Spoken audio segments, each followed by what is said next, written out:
Morning friends, this is doctor Mohan. तो YouTube के जरिए जो हमारे दर्शक जुड़ रहे हैं उनसे मैं रिक्वेस्ट करूंगा कि हार्वेस्ट सक्सेस एकेडमी का यूट्यूब चैनल सब्सक्राइब करें और उसके बाजू वाला बेल बटन आइकॉन दबाएं ताकि आपको आने वाले दिनों में के नोटिफिकेशंस मिलती रहे। हार्वेस्ट सक्सेस एकेडमी का एक इनिशिएशन जिसमें उन्होंने बोला है कि आज हम लोग जो है लर्न व्हाइल अर्न, तो हमें सीख कर ही हमें आगे बढ़ना है। ट्रेनिंग के दौरान ही हमें कैसे पैसे कमाए जाए इसके साथ हमें जुड़ना है। तो हार्वेस्ट सक्सेस एकेडमी एक नॉलेज का हब जो डायरेक्ट सेलिंग में, प्रोडक्ट के बारे में, ट्रेनिंग्स के बारे में, बिजनेस के बारे में सब हमारे साथ में जुड़ा है। Thank you very much. India grow के कुछ प्रोडक्ट्स के बारे में। व्हाई एग्रीकल्चर बिजनेस, ये हमने एग्रीकल्चर बिजनेस क्यों करना चाहिए। आप लोगों को जानकर आश्चर्य होगा कि भारत की लगभग 68% आबादी जो है वो एग्रीकल्चर सेक्टर के साथ में जुड़ी हुई है। तो हमारे लिए इतना बड़ा हब है। और आप जानते हैं कि एक किसान भाई को अगर आप कन्विंस करते हो अपनी बिजनेस के लिए, अगर आप बोलते हो, तो वो नेक्स्ट एक साल के 3 सीजन और अगले 10 साल तक आपका रीपरचेस का प्रॉब्लम सॉल्व हो सकता है। और ये सिर्फ और सिर्फ एग्रीकल्चर बिजनेस के रिलेटेड ही हो सकता है। पिछले कई दिनों से ये इतनी बड़ी तादाद में बढ़ रहा है। एग्रीकल्चर सेक्टर आज भारत का नंबर 1 सेक्टर है, सबसे बड़ा सेक्टर है। और हमें इंटीरियर के बिजनेस तक एंटर करने के लिए एग्रीकल्चर का बिजनेस का सहारा, बहुत आसानी से हम अपना बिजनेस इंटीरियर तक, गांव के दूर दराज तक हम इसको फैला सकते हैं। निश मार्केट है, अनटच मार्केट है, हमारा इसमें कोई कंपटीशन नहीं है। हम बहुत अच्छे तरीके से आगे बढ़ सकते हैं। अगर आप आपकी स्क्रीन पे ये पिक्चर देख रहे हैं तो आपको पता चलेगा कि इंडियन पेस्टिसाइड मार्केट जिसमें हम एंटर करने जा रहे हैं, उस मार्केट की साइज है $250,000 मिलियन US। आप समझ सकते हैं $250,000 मिलियन कितना बड़ा मार्केट अपने लिए आज है। और मैं गर्व से कहता हूं कि EMI लाइफस्टाइल और हार्वेस्ट सक्सेस एकेडमी ने हमें इतना बड़ा प्लेटफॉर्म दिया है कि हम इतनी बड़ी मार्केट में हम एंटर कर सकते हैं। मैं आज आपको एक बात बताने जा रहा हूं कि अगर मान के चलिए जिस गांव से आप बिलोंग करते हैं, उस गांव में अगर आप अगल बगल के 4 गांव के ऊपर भी आप अगर कॉन्सेंट्रेट करोगे तो आप निश्चित रूप से यकीन मानिए अगले 1 साल में डायमंड बन सकते हैं। इतनी ताकत इस सेक्टर में है। तो आप इस कारवा के साथ जुड़ना चाहेंगे? जी हाँ, आपका आंसर डेफिनेटली हाँ होगा। अगर आप देखोगे कि जो पेस्टिसाइड का मार्केट है उसमें केमिकल पेस्टिसाइड और हम जो बायो पेस्टिसाइड सेगमेंट में आ रहे हैं, अगर उसका आप नतीजा देखेंगे तो केमिकल पेस्टिसाइड 2015 में 30% था और 70% जो है केमिकल पेस्टिसाइड, 30% बायो पेस्टिसाइड था। वो लगभग 2018 में 45% केमिकल पेस्टिसाइड रहा और 55% बायो पेस्टिसाइड रहा। इसका मतलब यह है कि दिन भर दिन, सालों साल ये बायो पेस्टिसाइड की तरफ ये मार्केट बढ़ रहा है। हमारे लिए आज 55% से ज्यादा जो फिगर हमने ऊपर देखी है, उससे 55% से ज्यादा हमारे लिए संभावनाएं बढ़ जाती है। अगर हम इंडियन पेस्टिसाइड मार्केट का अगर सिनारियो हम अगर देखेंगे तो वो जो फिगर 2,50,000 मिलियन US की जो फिगर थी, उसमें इंसेक्टिसाइड का जो प्रतिशत है, जिसे हम कीटनाशक बोलते हैं, उसका प्रतिशत जो है 53% है। फफूंदनाशक 25% है, हर्बिसाइड 18% है और अदर्स 4% है। हम लोग ब्लू वाली सेगमेंट में, मतलब कीटनाशक सेगमेंट में आ रहे हैं, फफूंदनाशक सेगमेंट में हम अभी आज है। हमारे लिए आज भारत का करीबन 80% मार्केट हमारे लिए है और हम उसमें काम कर रहे हैं। अगर हम इंडिया का मार्केट जो फिगर हमने आपको बताई है, अगर आप देखोगे तो इंडिया को 4-5 सेगमेंट में अगर हम कंट्रोल डिवाइड करेंगे तो 44% जो है नॉर्थ इंडिया काम कर रहा है और 30% मार्केट साइज है वो तकरीबन साउथ इंडिया का है, 40% वेस्ट इंडिया जिसमें गुजरात, महाराष्ट्र, एमपी, राजस्थान का पोर्शन आता है वो 40% है। ईस्ट इंडिया जिसमें उड़ीसा, वेस्ट बंगाल आता है 14% है, और नॉर्थ ईस्ट स्टेट्स है उसमें 2% स्टेट वाइज आ रहा है। मेरा ये फिगर बताने का एक ही मकसद है कि आप आपकी देश का फिगर देखिए, आप आपकी राज्य का फिगर देखिए, आप आपकी जो एरिया में क्रॉप हो रहे हैं उसके बारे में हम आपको बताएंगे। अभी आपके राज्य का फिगर इसमें देखिए कि जो मेजर स्टेट है, जो फिगर हमने बताई है उसमें सबसे ज्यादा सेल आंध्र एंड तेलंगाना का आता है जो लगभग 30% है, महाराष्ट्र 20% है, पंजाब 16% है, एमपी एंड छत्तीसगढ़ मिला के 13% है, कर्नाटक 11%, 10% जो है गुजरात है। तो ये लगभग सबसे बड़े स्टेट है जिसमें ये हमारी दवाइयों का बिजनेस हो सकता है, और इतने बड़े पैमाने पर हम लोग यहाँ पर काम कर सकते हैं। आपके क्षेत्र में जो पाक होते हैं या फिर जो क्रॉप होते हैं उसके बारे में आप जानिए कि किस क्रॉप के ऊपर में, किस पौधे के ऊपर में सबसे बड़ी दवाइयों का इस्तेमाल होता है। लगभग 40% दवाइयों का जो इस्तेमाल है वो कपास की खेती में होता है, चावल की खेती में 18% होता है, फ्रूट्स एंड वेजिटेबल में 20%, serial, pulses and oil seeds में हम 10% जाते हैं। प्लांटेशन क्रॉप्स में जो साउथ इंडिया में बहुत होता है वो हम 18% में जाते हैं, और शुगर केन जैसी बारमाही खेती है उसमें 5% इसका यूज होता है। ये लॉकडाउन के दौरान, ये वायरल इन्फेक्शन के कोविड-19 के दौरान हमें ये बहुत अच्छा पता चला है कि जिस राह पर हमारी कंपनी और हमारे लीडर और हमारी मैनेजमेंट चल पड़ी है आपके साथ, तो आज की प्रायोरिटीज अगर हम एग्रीकल्चर सेक्टर की देखें तो आज की प्राथमिकता जो है वो भोजन, स्वास्थ्य, विष मुक्त और पौष्टिक भोजन है। आज दूसरी सबसे प्राथमिकता है, दुनिया जहर मुक्त भोजन के लिए पूछ रही है। आज इतना बड़ा इंडिया का मार्केट है, उसके लिए आज दुनिया हमसे ऑर्गेनिक जहर मुक्त भोजन की प्रोविजन करने के लिए पूछ रही है।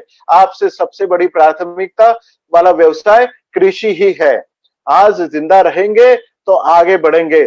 खाने के लिए कृषि का व्यवसाय बहुत जरूरी है, और हम ऐसे पायोनियर वर्कर हैं, हम शुरुआती अवस्था से ही ऑर्गेनिक एग्रीकल्चर में आगे बढ़ रहे हैं, मजबूत कदम के साथ हम आगे बढ़ रहे हैं, और इसका प्रमाण अपने आने वाले दिनों में अपनी फिगर्स बताता है। किसान भाइयों की आज की मांग यह है कि आज जो हम सेवाएं देने जा रहे हैं, जिसका प्रमाण आज मैनेजमेंट ने दिया है कि हम आपके पास पहुंचे हैं, आपके किसानों के पास पहुंचे हैं, उनकी समस्याएं सॉल्व करने के लिए हम आज उनको सेवाएं दे रहे हैं, और उनके दरवाजे पे उत्पाद हमारे उनको अवेलेबल करा के दे रहे हैं। और एक ऐसी एकमात्र अपनी कंपनी है जो एक छत्ते के नीचे हम सभी कृषि समाधानों को पूरा कर रहे हैं।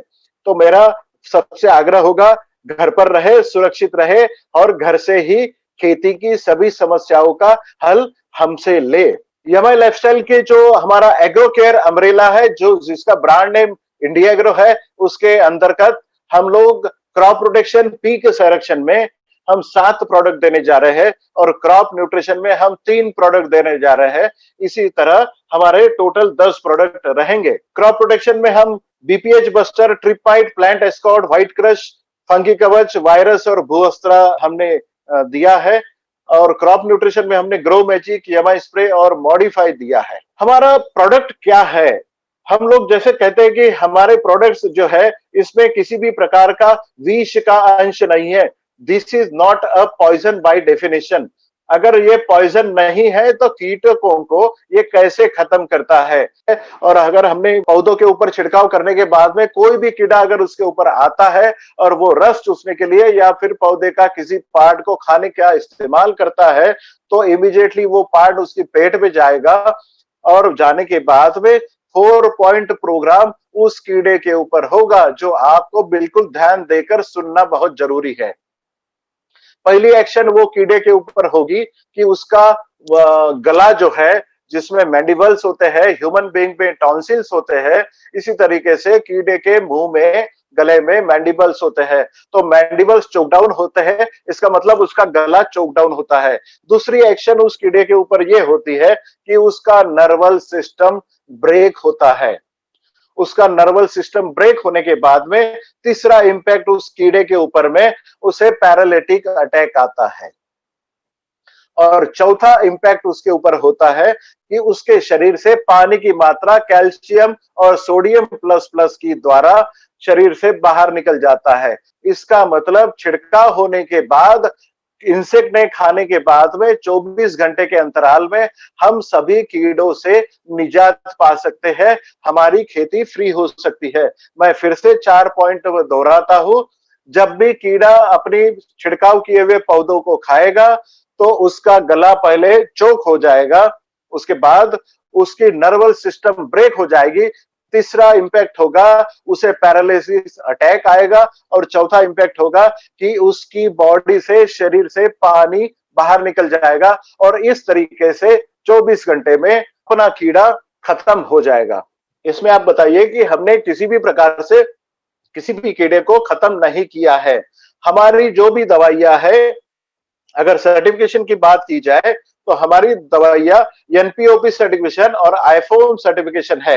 NPOP national programme of organic product, जो भारत सरकार का डिपार्टमेंट ऑफ आयुष का सर्टिफिकेशन है, जो ऑर्गेनिक खेती के लिए दिया जाता है, वो हमने लिया है। हमारी एकमात्र ऐसी कंपनी है जिसके पास में एनपीओपी सर्टिफिकेशन है। इस सर्टिफिकेशन के दौरान हम भारतवर्ष में किसी भी एरिया में, किसी भी कस्बे में ये बिजनेस आसानी से कर सकते हैं। आईफोम सर्टिफिकेशन, जिसमें international federation of organic agriculture and material certification है, जो हम पूरी दुनिया में इसका एक्सपोर्ट भी कर सकते हैं और हम इसका बिजनेस कर सकते हैं।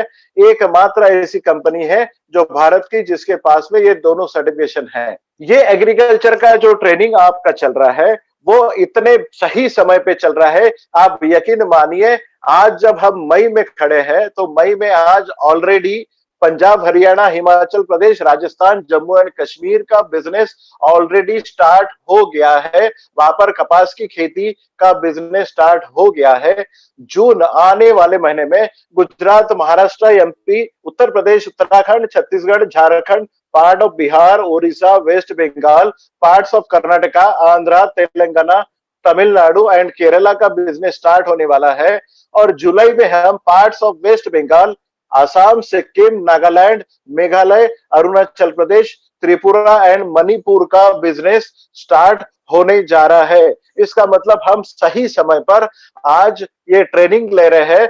इसके लिए एक बार हम हमारी मैनेजमेंट का, एमआई लाइफस्टाइल के मैनेजमेंट का धन्यवाद देना चाहेंगे। कल हमारा जो पहला दिन था, तो मैं एक बात बताना चाहूंगा कि कल कस्टमर केयर, इंडिया ग्रुप की कस्टमर केयर नंबर पर एक कॉल आया था, एक मैसेज आया था, जिन्होंने कहा था कि हम भू अस्त्रा के बारे में, मैं पर्टिकुलरली उस लीडर का नाम लेना चाहूंगा, ऋषि कांता, मणिपुर से।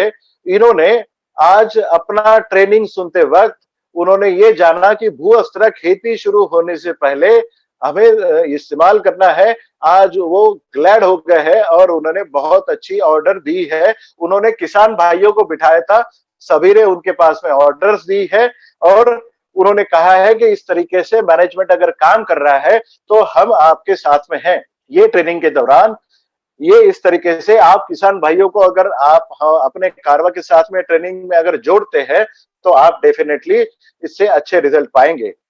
जब भी हम एग्रीकल्चर का बिजनेस समझेंगे तो सबसे पहले ये समझना बहुत जरूरी होगा कि कीड़ा होता क्या है। What do you mean by insect? तो आपकी स्क्रीन के ऊपर आपको अभी एडल्ट बटरफ्लाई दिख रहा होगा, खूबसूरत है। अमावस के दिनों में, जब नो मून डेज के दौरान, नर और मादा, मेल एंड फीमेल बटरफ्लाई का जो कीड़े की उत्पत्ति करता है, आपकी खेत में जो कीड़े आते हैं, जो सुंडी आती है, रस चूसने वाले कीड़े आते हैं, उन सब के पीछे में जो हम बटरफ्लाई देखते हैं वो होते हैं। ये अलग अलग प्रकार के बटरफ्लाई अमावस के दिनों में नर और मादा का मिलन होता है। मिलन होने के 3 दिनों के बाद में ये छोटे छोटे अंडे आपकी पौधों के ऊपर डालते हैं। इनकी संख्या 5 से लेके 5000 प्रति मादा हो सकता है, इनकी कैपेसिटी हो सकती है। अगर 5000 अंडों से 5000 सुंडी, इल्ली या फिर अड़ी जिसे हम बोलते हैं, ये अगर बाहर निकलेंगे तो वो इमीडिएटली आपके पौधों के पत्ते को, फूलों को, फलों को नुकसान पहुंचाते हैं। उसके अंडों से 3 दिनों बाद छोटी-छोटी इल्ली बाहर निकलेगी। वो 4 अवस्थाओं में बढ़ती है। Stage 1, stage 2, stage 3, stage 4। ये बड़ी हो के प्यूपल स्टेज में, जिसे हम हाइबरनेटिंग स्टेज बोलते हैं, उसमें जाती है। ये प्यूपल स्टेज में जाने तक ये पूरी लाइफ साइकिल को, बटरफ्लाई की लाइफ साइकिल को 21 दिन से 45 दिन लग सकते हैं, कीड़ों के अलग-अलग किस्म के हिसाब से। जब भी फेवरेबल वातावरण आता है, तब आपको पता चलेगा कि प्यूपल स्टेज से बटरफ्लाई फिर बाहर निकलती है। फिर अगली अमावस के दिनों में नर मादा का मिलन होगा, फिर अंडे डाले जाएंगे। इसका मतलब अंडों की उत्पत्ति, कीड़ों की उत्पत्ति ये अमावस के छठे 7वें दिन होती है। अगर हमारे दवाइयों का छिड़काव, अगर हमारे दवाइयों का इस्तेमाल, अगर हम अमावस के 6-7 दिनों के अंतराल में करते हैं, तो हम इस अमावस से लेके अगली अमावस तक, मतलब 30 दिनों का हमें रिजल्ट मिल सकता है। इस तरीके से जो किसान भाई एक दिन के बाद दूसरे दिन या डेली अपना दवाइयों का छिड़काव करते हैं, उनसे हम कह सकते हैं कि आप आपकी दवाइयों का इस्तेमाल जो है वो अमावस के 7-8 दिनों में करें, ताकि आपको 30 दिन का रिजल्ट मिले। तो ये कंसेप्ट साइंस है, ये कोई स्टोरी नहीं है जो आपको किसान भाइयों को बताना है, क्योंकि हमारा उद्देश्य ही एक है कि हम किसानों की लागत आधी करेंगे और किसानों की उपज जो है हम डबल करेंगे। इसी तरीके से सही समय पर सही दवाइयों का इस्तेमाल करते हुए हम किसानों का 50% कॉस्टिंग कम करेंगे और उसकी उपज हम डबल कर सकते हैं। कितने प्रकार के कीड़े होते हैं? मोटा मोटा अगर हम समझे तो 4 types of insects are there. 4 प्रकार के कीड़े होते हैं, जिसे हम पियर्सिंग एंड सकिंग, भेदी और चूसने वाले कीड़े। दूसरे होते हैं च्युइंग एंड बाइटिंग, चबाने और काटने वाले कीड़े। रास्पिंग प्लांट टिश्यूज, जिसको हम छीलन वाले कीड़े बोलेंगे। और चौथा होता है सॉइल इंसेक्ट्स। सॉइल इंसेक्ट्स के लिए जमीन से आने वाले कीड़े, सफेद कोटना वगैरह जो आते हैं, टर्माइट्स आते हैं, उसके लिए हमने कल भूवस्त्र के बारे में सुना है। तो आज हम देखने जाले हैं कि रास्पिंग प्लांट टिश्यू, जिसे छीलन कहा जाता है, उसमें हम पहले प्रोडक्ट के ऊपर में आज जाएंगे, जिसका नाम है व्हाइट क्रश। व्हाइट क्रश ये सफेद मक्खी के विरुद्ध ये दवाइयां काम करती है। सफेद मक्खी जब भी हमारी पौधों के ऊपर में फूल लगते हैं या फलों की शुरुआत होती है, उस समय अपनी खेती के ऊपर आते हैं।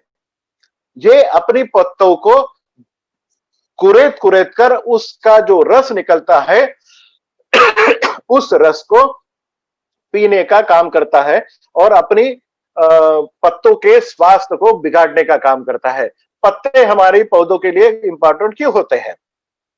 पत्ते अगर हेल्दी रहे और स्वस्थ रहे, तो एक फल बनाने के लिए, अगर मान के चलिए कोई भी फल अगर आपके पौधों के ऊपर में अच्छी तरह नरिश करना है और बढ़ाना है, तो एक फल को तकरीबन 30 से 40 हेल्दी पत्तों का जरूरत होता है। अगर 40 पत्ते अगर जमीन अपनी पौधों के ऊपर नहीं है, तो आपके फल अच्छी तरीके से उपज नहीं देंगे, अच्छे तरीके से नहीं बनेंगे, अच्छे तरीके से नहीं पकाएंगे। अच्छी उपज के लिए हमें पत्तों का इंपॉर्टेंस बहुत जरूरी है। पत्ते अगर डैमेज कर रहे हैं, तो सफेद मक्खी जो रस चूस करती है, रस चूसती है, उसके लिए सफेद मक्खी के लिए व्हाइट क्रश हमने लाया है। आज मार्केट में किसी भी प्रकार से सफेद मक्खी के लिए कोई भी दवाई केमिकल्स में अवेलेबल नहीं है। तकरीबन इसका 22,000 करोड़ का मार्केट आज इंडिया में अवेलेबल है, जबकि इसके लिए हमारे पास कोई कंपटीशन नहीं है। पूरा का पूरा मार्केट हमारे एमआई लाइफस्टाइल के लिए अवेलेबल है। हम लोग व्हाइट क्रश का इस्तेमाल कैसे करेंगे? अगर आप जानना चाहोगे कि सफेद मक्खी कैसे होती है, तो जब आप खेत से गुजरते हैं तो इस तरीके से सफेद मक्खी आपको खेत में उड़ते हुए दिखेगी। इसका ज्यादा से ज्यादा आप जो है कपास की खेती के ऊपर, बैंगन की खेती के ऊपर, मिर्ची में या फिर सभी सब्जियों में आपको इसका अटैक देखने को मिलता है। ये कीड़े जब भी आप छिड़काव करने जाते हैं तो एक खेत से उड़ के दूसरे खेत के ऊपर जाते हैं। तो इनको मारने के लिए व्हाइट क्रश सबसे सटीक आपके लिए सॉल्यूशन कंपनी ने दिया है। 22,000 का करोड़ का मार्केट आपको बुला रहा है। एक ही शर्त है, आपको मार्केट में जाना होगा। सफेद मक्खी का जिसे भी प्रॉब्लम है या फिर जो भी खेती फूल के ऊपर आ रही है उसके ऊपर उस दौरान जो नो मुंडे या फिर अमावस आ रही है उस समय सब व्हाइट क्रश का इस्तेमाल छिड़काव करने के लिए आपको बोलना है। उसका डोज जो है, अगर उसका लाइफ साइकिल अगर आप देखेंगे तो व्हाइट क्रश का लाइफ साइकिल उसी तरीके से है। 21 दिन में कंप्लीट होता है। अमावस के दिनों में इनका अंडा डालना होता है और प्यूपर स्टेज और एडल्ट जाने तक ये पूरा आपकी खेती का रस चूस लेते हैं। इस तरीके से आपको कॉटन का पत्ता एक दिखाया गया है। अगर सफेद मक्खी आपकी खेत पर अगर आई है तो आप ये देख सकते हो कि पत्तों के कॉर्नर कॉर्नर में आपको पीला कलर आ जाता है या ब्राउनिंग हो जाता है और बीच में पत्ता जो है वो ग्रीन कलर का या हरे कलर का रहता है। इस तरीके से अगर आपको सिम्टम्स दिखते हैं तो आपको ये पत्ते दिखते हैं तो खेत में आपके सफेद मक्खी आई है, ये समझ लेना है। उसी समय आप व्हाइट क्रश आपको 1 एकड़ में 250 ml प्रति एकड़ के हिसाब से आपको इस्तेमाल करना है 100 लीटर पानी में, या फिर आपको 1 लीटर पानी में 2 ml इस प्रकार से आपको इस्तेमाल करना है। ये लिक्विड फॉर्म में अवेलेबल है और इसको पौधे के ऊपर ही छिड़काव करना है क्योंकि सफेद मक्खी ऊपर ही आती है। जमीन में इसका ड्रेंचिंग नहीं करना है, ऊपर से ही करना है। लिक्विड फॉर्म में है, पानी में घुलनशील है, अच्छी तरीके से पानी में मिलता है और ये पानी के साथ मिला के ऊपर से छिड़काव करना है। आइए बढ़ते हैं दूसरी प्रोडक्ट के ऊपर जिसका नाम है फंगी कवच। फंगी कवच क्या करता है? फंगी कवच ये फफूंद नाशक है।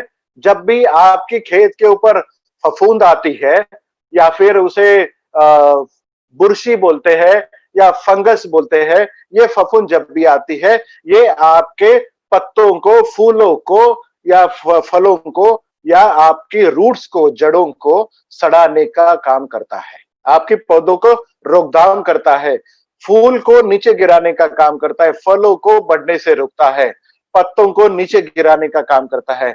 ये सब अगर आता है तो आपका 80% आपकी उपज का नुकसान हो सकता है। आपको इसके लिए फंगी कवच का एकमात्र इलाज कर सकते हैं। फंगी कवच क्या है? फंगी कवच आज जितने 128 प्रकार की फंगस है, बुरशी है या फफूंद है जो आपकी पौधों को नुकसान पहुंचाते हैं। कुछ बुरशियां होती है, कुछ फफूंद होती है जो आपके बेनिफिट्स के लिए भी काम करते हैं। बट 128 प्रकार की फंगस जो है, बुरशी जो है, फफूंद जो है, वो आपके पौधों को नुकसान पहुंचाते हैं। एकमात्र ऐसा दवाई है फंगी कवच जो 128 फफूंद के ऊपर में एक साथ काम करता है।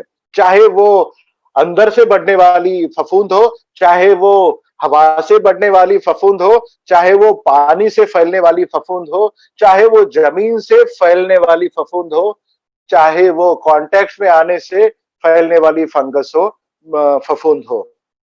हर प्रकार के फफूंद के लिए एकमात्र इलाज है जिसका नाम है फंगी कवच। ये फफूंद आने के पहले भी इस्तेमाल किया जा सकता है, फफूंद आने के बाद फफूंद को नष्ट करने के लिए भी इस्तेमाल कर सकते हैं। ये पॉइजन नहीं है, इसलिए आप जब फल निकालते हैं या फिर फल एक्सपोर्ट भी करते हैं या फिर उसके एक दिन पहले भी आप इसका छिड़काव कर सकते हैं, जबकि आप केमिकल पेस्टिसाइड या केमिकल फंगिसाइड आप कभी भी 15 दिन पहले तक इस्तेमाल करके छोड़ना पड़ता है, तब बहुत बड़ा नुकसान होता है। केमिकल फफूंदनाशक में आपको एक फफूंद के लिए एक दवाई देनी पड़ती है। और अगर 128 दवाइयां अगर फफूंद आती है तो आपको 128 दवाई देनी पड़ेगी।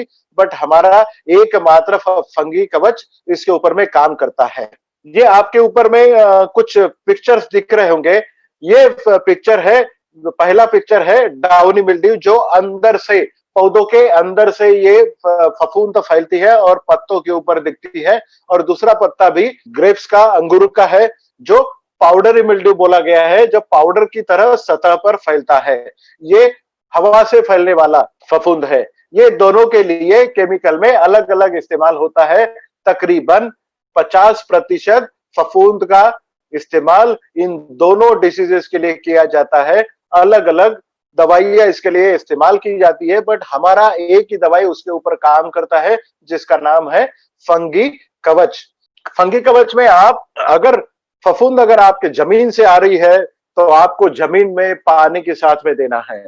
फफूंद अगर आपके पत्तों के ऊपर आ रही है, फलों के ऊपर आ रही है, या फिर आपको फफूंद जो है फूल के ऊपर आ रही है, या फिर आपके जड़ों के ऊपर आ रही है, तने के ऊपर आ रही है, हर प्रकार की फफूंद के लिए आपको इसको इस्तेमाल करना है। मतलब एक साथ अगर 10 प्रकार की फफूंद आ रही है तो आपको केमिकल पेस्टिसाइड में 10 प्रकार के फफूंदनाशक इस्तेमाल करने पड़ते थे। वो आज एक ही फफूंदनाशक से आपका काम हो सकता है और 100% हो सकता है। तकरीबन जितने प्रकार के फफूंद, 128 फैमिलीज के फफूंद और उसके डिसीजेस अगर देखेंगे तो 1000 प्रकार के डिसीजेस के ऊपर में एकमात्र इलाज है, जिसका नाम है फंगी कवच। हमें क्या क्या करना चाहिए, ये फफूंद अपनी खेती पर ना आए इसके लिए क्या क्या करना चाहिए? जब आप बीज लगवाते हैं, जब आप सीडलिंग लगाते हैं, उस समय आपको फफूंदनाशक का या फिर फंगी कवच का सीड ट्रीटमेंट देना है। जमीन में जब आपको जड़ों के ऊपर अगर फंगस आ रही है, फफूंद आ रही है, तो आपको पानी के तरह से देना है। जमीन जब तैयार करते हैं तब आपको पिछले क्रॉप के रेसिड्यूज या फिर स्टबल्स, आपको कचरा पूरा उठा के बाहर रखना है। जिस पेड़ के ऊपर, पौधे के ऊपर आपको फफूंद आई है, वो कट करके आपको जला देना है, खेत के बाहर ले जाना है। इस तरीके से कुछ आपको दवाइयां छिड़काव करने से पहले आपको इस केयर लेना है और इस फफूंद को फैलने से बढ़ाना है। हम एक कह सकते हैं कि फफूंद नाशक जो है 1 एकड़ में 200 से 250 ml इस्तेमाल करना है। 100 लीटर पानी में इस्तेमाल करना है। अगर आपको पानी ज्यादा लगता है 100 लीटर के ऊपर, तो 1 लीटर पानी में 2 ml के हिसाब से आपको ये इस्तेमाल करना है। ये 1 महीने में 1 या 2 बार आपको इस्तेमाल करना है। ये आपको लिक्विड फॉर्म में अवेलेबल है, 250 ml का पैकिंग अवेलेबल है, पानी में घुलनशील है।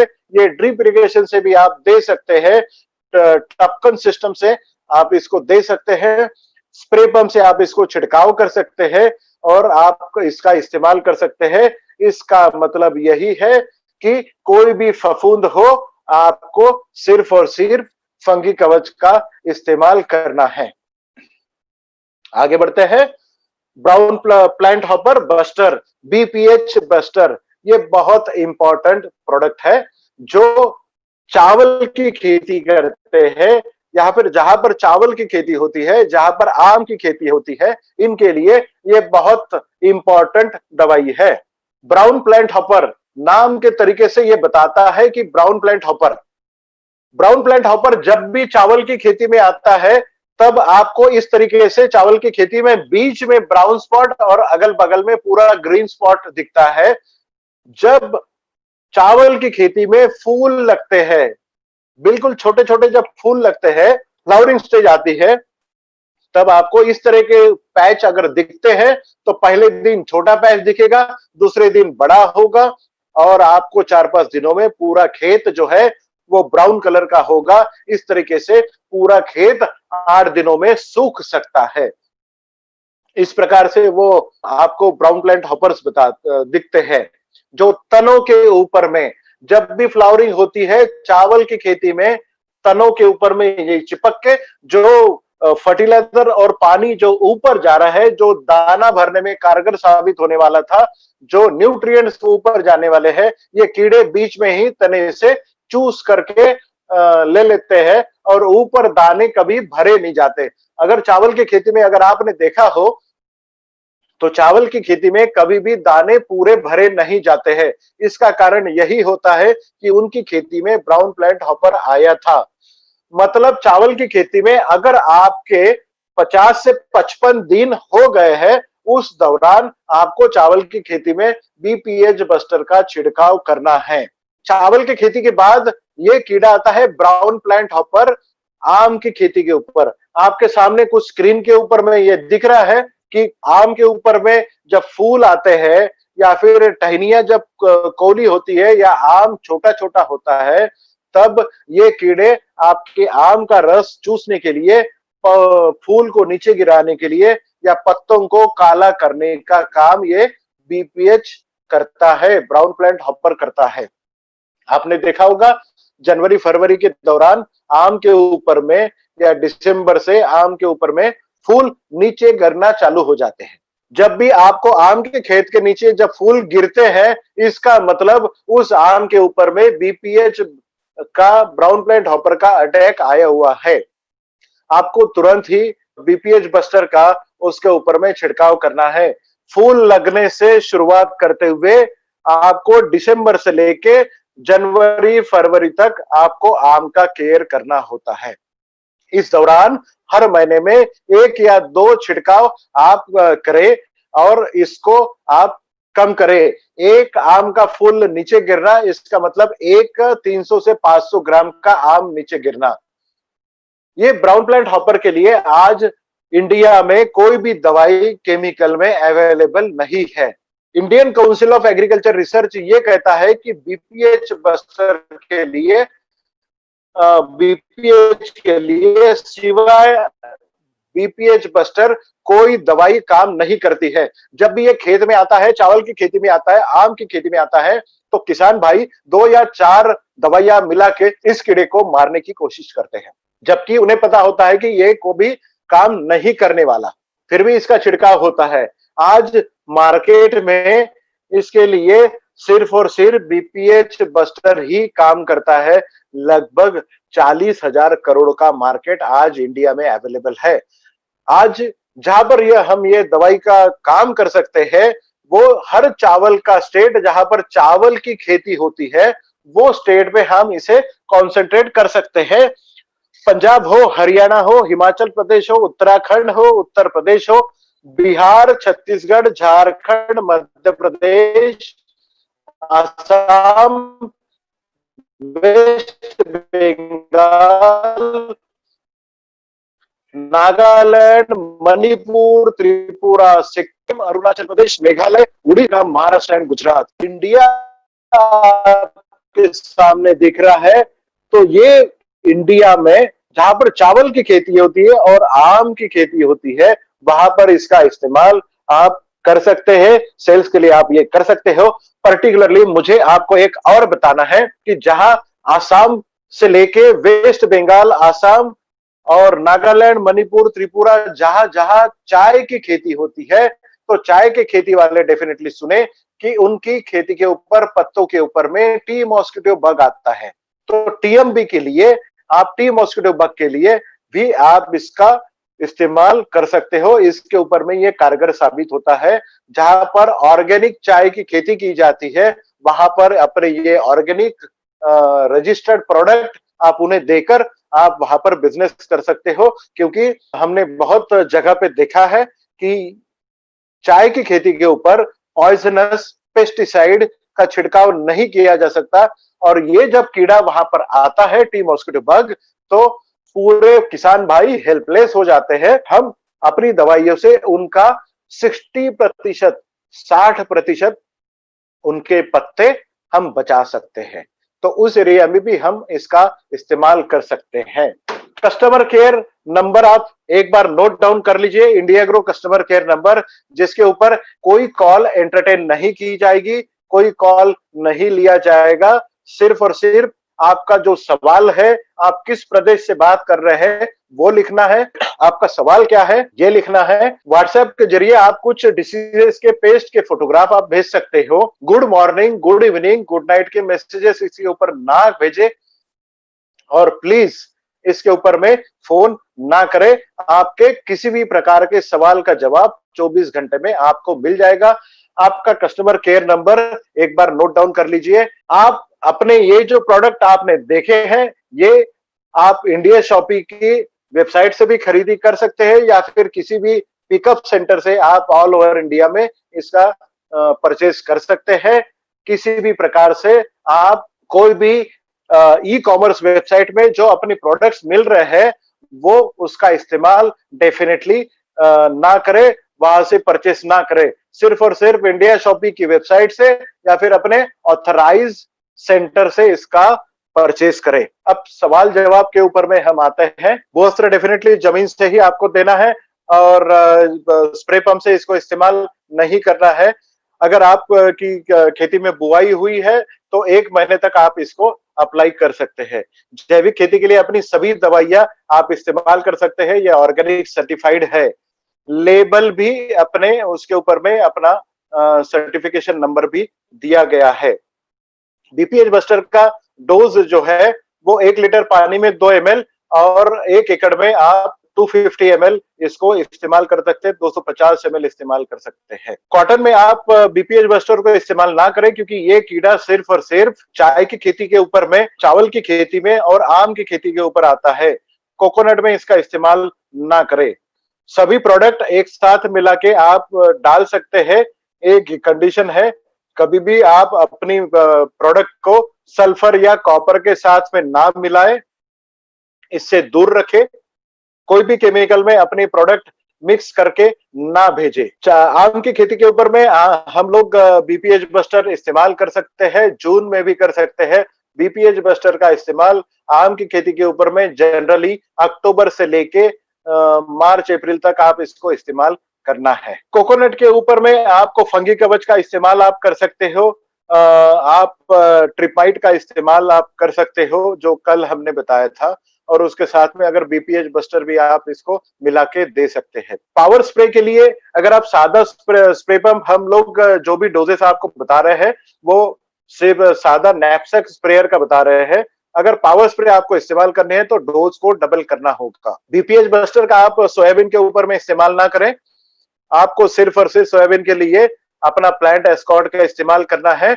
आपको 8 से 10 जो स्प्रे सोयाबीन के लिए लेते हैं उसके ऊपर आपको ये 3 से 4 स्प्रे में काम हो जाएगा। अमावस के दिनों में जब भी आपको दवाइयों का छिड़काव करना है, अमावस के दिनों में अपने दवाइयों का छिड़काव करना ना भूले। अपनी किसान भाइयों को जो है वो आप ये बात जरूर बताएं कि अमावस के दिनों का इंपॉर्टेंस, महत्व क्या होता है। आप अपनी दवाइयों का इस्तेमाल जो है वो मसालों के पूरे पौधों के ऊपर भी कर सकते हैं या फिर आयुर्वेदिक दवाइयों की खेती के ऊपर भी कर सकते हैं जिसके ऊपर में कोई भी केमिकल, पेस्टिसाइड या फर्टिलाइजर का इस्तेमाल नहीं किया जाता। वहां पर आप अपनी दवाइयों का इस्तेमाल कर सकते हैं। हमारी बहुत सारी दवाइयां केमिकल के साथ में मिलकर जा सकती है, बट जिस केमिकल में सल्फर या कॉपर है उस केमिकल के साथ में अपनी दवाइयों का मिलाना वर्जित है, हम अवॉइड करें। बाकी सब भी आपके जो भी सवाल है वो आप कस्टमर केयर के ऊपर में भेज सकते हैं, उसके जवाब आपको तुरंत मिलेंगे। Thank you very much. Stay healthy, stay safe. Thank you.